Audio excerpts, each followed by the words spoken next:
بسم اللہ الرحمن الرحیم۔ آج ہم آپ کو طریق ایک ایسے ہیرو کی کہانی سنائیں گے جس کو سن کر آپ بھی حیران ہو جائیں گے۔ یہ ہیرو ہے صلاح الدین ایوبی۔ صلاح الدین ایوبی کا بچپن کسی عام لڑکے جیسا تھا۔ وہ ایک غریب گھرانے میں پیدا ہوئے، لیکن ان کے اندر بچپن ہی سے قیادت کا ایک جوہر موجود تھا۔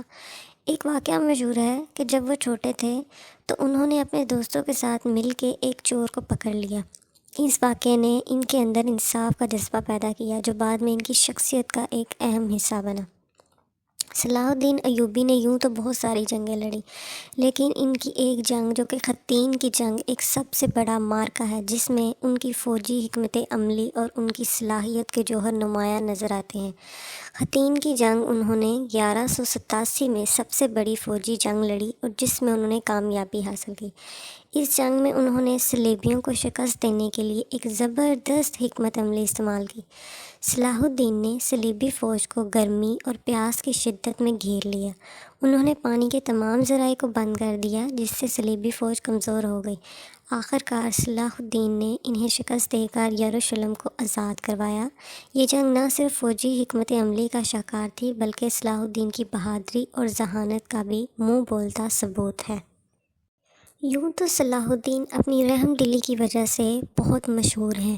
چلیے اب بات کرتے ہیں ان کی ایک اور جنگ کی اور ایک اور فتح کی۔ جب صلاح الدین نے یروشلم کو فتح کیا تو انہوں نے عیسائیوں کے ساتھ نرمی اور رحم دلی کا سلوک کیا۔ یوں تو عیسائیوں نے اس بات کی توقع نہیں کی تھی، لیکن انہوں نے کسی کو قتل نہیں کیا اور نہ ہی کسی کو غلام بنایا۔ انہوں نے عیسائیوں کو یہ اجازت دی کہ وہ اپنے مال و اسباب کے ساتھ شہر چھوڑ کر جا سکتے ہیں۔ یہ رویہ صلیبیوں کے بالکل برعکس تھا، جنہوں نے 1099 میں یروشلم فتح کیا تو ہزاروں مسلمانوں اور یہودیوں کو قتل کر دیا تھا، لیکن صلاح الدین ایوبی نے ایسا نہیں کیا۔ صلاح الدین ایوبی نے رحم دلی کا مظاہرہ کیا اور انہیں نہ صرف مسلمانوں بلکہ عیسائیوں کے دل میں بھی جگہ دے دی۔ ایک اور ان کی عظیم جنگ کی بات کرتے ہیں، جس کو باہمی احترام یا میوچل رسپیکٹ بھی کہتے ہیں۔ صلاح الدین نے اپنی زندگی میں ایک تیسری صلیبی جنگ لڑی اور فتح بھی کی۔ یوں تو صلاح الدین ایوبی میں بہت سی خوبیاں نمایاں تھیں، لیکن وہ جنگ کے دوران ایک باہمی احترام کا بھی مظاہرہ کرتے تھے۔ صلاح الدین ایوبی نے تیسری صلیبی جنگ 1199 میں انگلینڈ کے بادشاہ رچرڈ دی لائن ہارٹ کے ساتھ لڑی۔ دونوں ایک دوسرے کے دشمن تھے، لیکن ان کے درمیان میں ایک عجیب اور مشہور واقعہ پیش آیا۔ جب رچرڈ بیمار ہوا تو صلاح الدین نے اس کے لیے پھل اور برف بھیجی، کیونکہ وہ جانتے تھے کہ رچرڈ کو گرمی برداشت نہیں ہوتی۔ یہ واقعہ دونوں کی بہادری اور شرافت کی عکاسی کرتا ہے۔ صلاح الدین بڑی ہی بہادری سے جنگ لڑتے تھے، لیکن اپنے دشمن کا احترام کبھی نہیں بھولتے تھے۔ صلاح الدین ایوبی ایک عظیم حکمران دنیا میں گزرے ہیں، لیکن ان کی زندگی کی اگر بات کریں تو وہ انتہائی سادہ تھی۔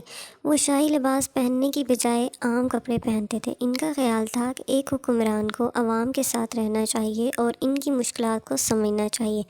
ان کی وفات کے وقت ان کے پاس کوئی ذاتی دولت موجود نہیں تھی، بلکہ انہوں نے اپنی ساری دولت غریبوں اور ضرورت مندوں میں تقسیم کر دی۔ صلاح الدین ایوبی دمشق میں 1193 میں انتقال کر گئے۔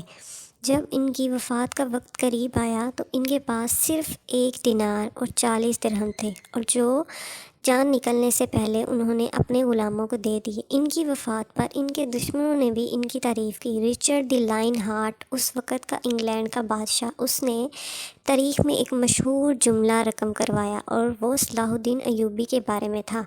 رچرڈ لائن ہارٹ نے کہا، آج دنیا کا سب سے بڑا حکمران چلا گیا۔